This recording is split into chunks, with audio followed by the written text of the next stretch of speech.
the dusty courthouse archives of Lancaster County, Pennsylvania, lie the cold official records of 4 tragic deaths between 1837 and 1841. On the surface, they seem like unconnected misfortunes of the era.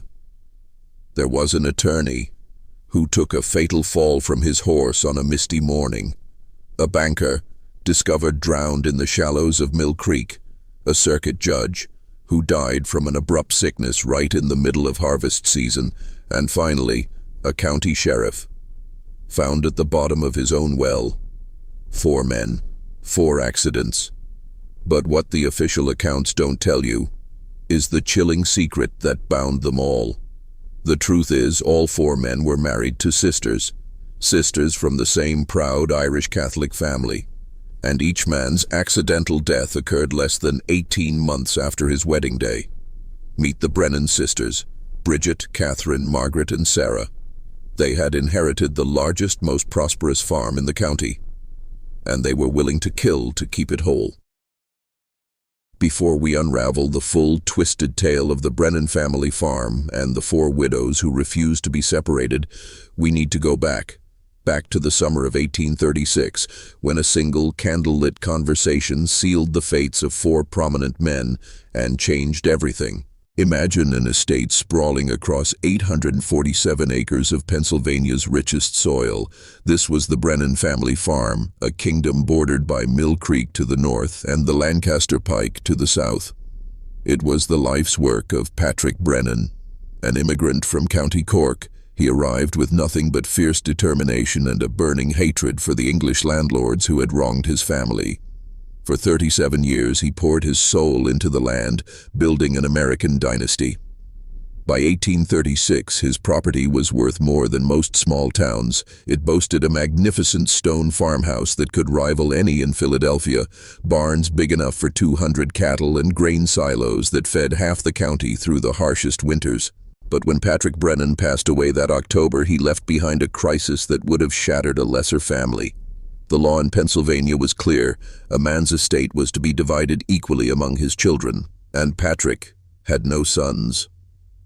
His 4 daughters, Bridget, the eldest at 28, Catherine, 26, Margaret, 24, and the youngest, Sarah, at just 21, faced a devastating prospect. They would have to watch their father's life's work be carved into worthless parcels, sold off piece by piece to satisfy creditors and tax collectors. They had known this day was coming. Their father had drilled into them the sacred importance of the land. He'd tell them stories of their grandfather's eviction from Irish soil, of families scattered to the winds when their land was taken. "Land is not just dirt and stones," he would say, his Irish accent still thick. "Land is your blood, your future, your very soul. Lose the land, and you lose everything that makes you who you are." In the Lancaster County of 1836, those words carried immense weight, but understanding the importance of keeping the land and actually doing it were 2 very different things. And the Brennan sisters were not ordinary farm women. Bridget, the eldest, possessed a razor-sharp intellect she'd learned to hide behind demure smiles. Catherine had her father's gift for reading people, for sensing their deepest weaknesses. Margaret had an ethereal beauty that could disarm any man, paired with a ruthless practicality, her angelic face perfectly concealed. And Sarah, the youngest, had a voice that could charm birds from the trees and a talent for becoming whoever she needed to be. Together they formed a conspiracy of survival, a conspiracy that would go down in history. The plan was born in the long, dark nights after their father's funeral, as they gathered in the stone kitchen, their faces illuminated only by the flickering flame of a single lamp. The property taxes alone would bankrupt them in 2 years. Marriage, the usual solution, would tear them apart. But Bridget saw another way. What if marriage could serve their purpose instead of destroying it? Voice deepens, filled with resolve. "We stay together," Bridget declared, her voice cutting through the quiet room. "Whatever it takes, we keep this farm whole." "The law has other ideas," Margaret, the pragmatist, pointed out. Catherine's reply was slow, deliberate. "The law can be persuaded." But it was Sarah, the sweet young Sarah, who spoke the words that would damn them all. ND sisters, husbands D, and their widows inherit everything. The first death came on March 15, 1838, just 6 months after Bridget's grand wedding to Thomas Hennessy, Lancaster County's most prominent attorney. Hennessy was the logical first choice, a wealthy, childless widower with the legal expertise they needed to secure the farm. He was utterly enchanted by Bridget, and after a brief courtship they were married. He moved into the farmhouse, restructured their finances into an ironclad family trust, and believed his lonely prayers had been answered. He had tragically underestimated his new wife. The arguments began soon after. He wanted to move to Philadelphia for a career opportunity. Bridget's refusal was cold and absolute. "We don't leave," she told him, her expression so frightening he later confided in his clerk about it. "We don't separate. Ever." The morning of March 15th was thick with an unusual fog. Neighbors heard raised voices. Later that morning, Hennessy's horse returned to the farm alone, wild-eyed and terrified. They found his body hours later. The coroner ruled it a tragic accident, a broken neck from a fall, consistent with being thrown from a skittish horse on a treacherous road. But those who knew the couple harbored quiet doubts. Hennessy was an expert horseman, and Bridget, while playing the part of the grieving widow perfectly, seemed more concerned with securing his will and consolidating his assets than with mourning her lost love. At the funeral, her sisters didn't seem like mourners.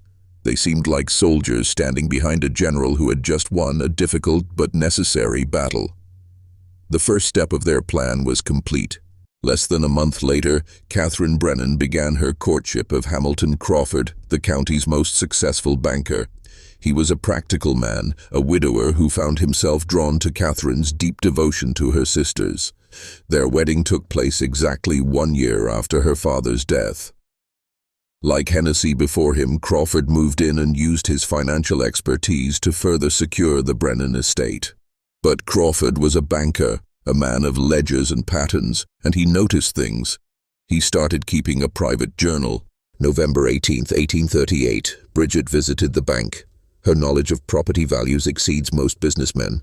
Asked detailed questions about widows' rights, claimed academic curiosity, but the conversation felt calculated.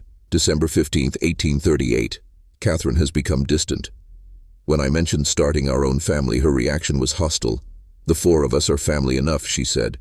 Crawford's suspicions deepened. He made a crucial error. He assumed that simply recognizing the conspiracy would be enough to protect him from it. His final journal entry, dated February 7th, revealed his growing terror. Just 6 weeks after Hamilton Crawford's funeral, Margaret Brennan announced her engagement to the most respected man in the county, Judge Cornelius Whitman. He was 53, a pillar of society whose judgment was considered unimpeachable. The marriage shocked everyone. How could this be another coincidence? Margaret's approach was masterful. She played the part of a vulnerable, innocent woman seeking guidance, all while captivating the lonely widower. She even confided in him, expressing her own worries about her sister's secretive behavior, positioning herself as a potential victim. The judge, a man trained in law and evidence, was a far more careful observer than his predecessors. After their wedding in July 1839, he moved into the farmhouse and began documenting everything. He overheard whispers of a final arrangement. He found Margaret examining his will, and he quietly began his own investigation into the deaths of Hennessy and Crawford, uncovering a disturbing pattern of arguments and conveniently timed accidents. His investigation led him to a name, Daniel Murphy, a private investigator who'd been asking questions around town. But Whitman would soon discover a terrifying truth. Murphy wasn't working against the sisters. He was working for them, acting as their eyes and ears, reporting back on anyone who grew too suspicious, including Judge Whitman himself. On October 30th, knowing his time was running out, the judge made his move. He confronted Margaret. "I know what your sisters have done," he told her. "The question now is whether you're their accomplice or their next victim."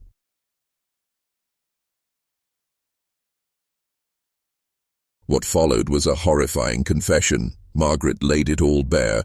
The meticulous planning, Bridget drugging Hennessy's coffee, Catherine luring Crawford onto the weakened ice and holding his head under the water. And the most chilling revelation of all, Margaret admitted she had been a reluctant accomplice from the start, coerced by her sister's threats, and his own murder was already scheduled. November 15th.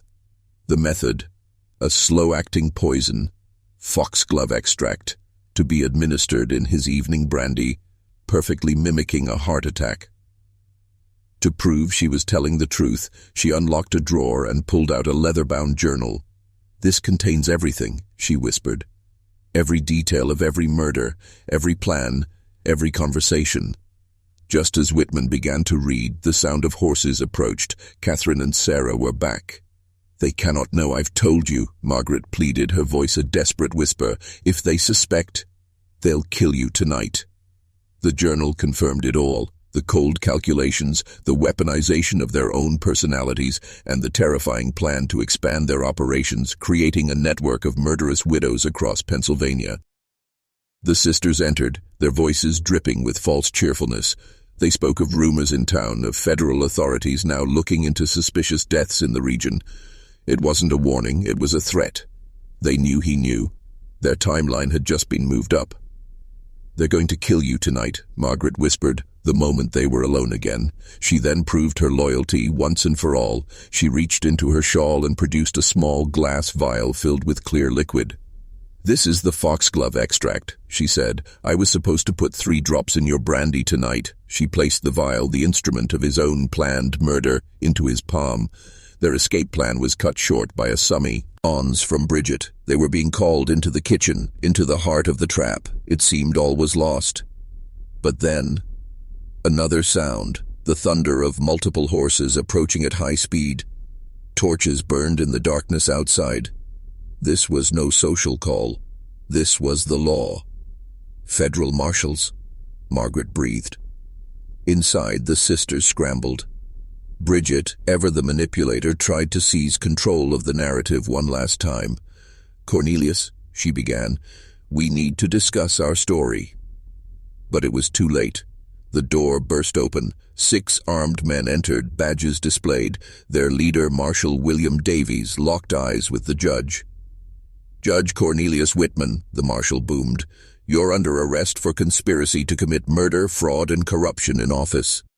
The ultimate betrayal. The sisters had framed him, turning his own investigation into the evidence of his guilt. Bridget immediately began her performance, claiming Margaret was mentally unstable, lost in fantasies. It was a brilliant, desperate move, but the marshal wasn't finished. "Mrs. Whitman," he said, his voice cutting through the lies, "we've received detailed testimony from a private investigator named Daniel Murphy." The sisters froze. Murphy, their own man, had turned on them. He had provided the marshals with everything: financial records, physical evidence, and correspondence that laid the entire conspiracy bare. Sarah, the youngest, finally cracked. "Murphy was supposed to destroy that evidence," she cried out, the admission hanging in the air like a death sentence. The marshal delivered the final blow. "Additionally," he said, looking at the judge, "we have sworn testimony from Judge Whitman himself provided through intermediaries over the past several weeks." Whitman stared in confusion until he understood. It was Margaret. All along she had been secretly feeding information to the authorities, using Murphy as a double agent, orchestrating her sister's downfall from the inside. The journal was her final, undeniable proof. As they were led away, Bridget's last words revealed the chilling depths of her delusion. "We were merciful killers," she hissed, "and history will remember us as women who refused to be victims." The trial was a sensation. Bridget, Catherine, and Sarah were convicted and sentenced to death, the first women in Pennsylvania to receive such a sentence for these crimes. They were hanged together on March 15, 1841, exactly 3 years to the day after their first murder. What do you think of this story? Do you believe everything was truly revealed, or might there have been other victims we never discovered? Leave your theories in the comments below.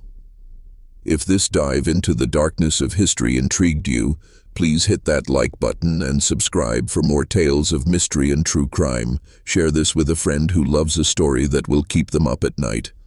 We have so many more secrets to uncover together. See you in the next one.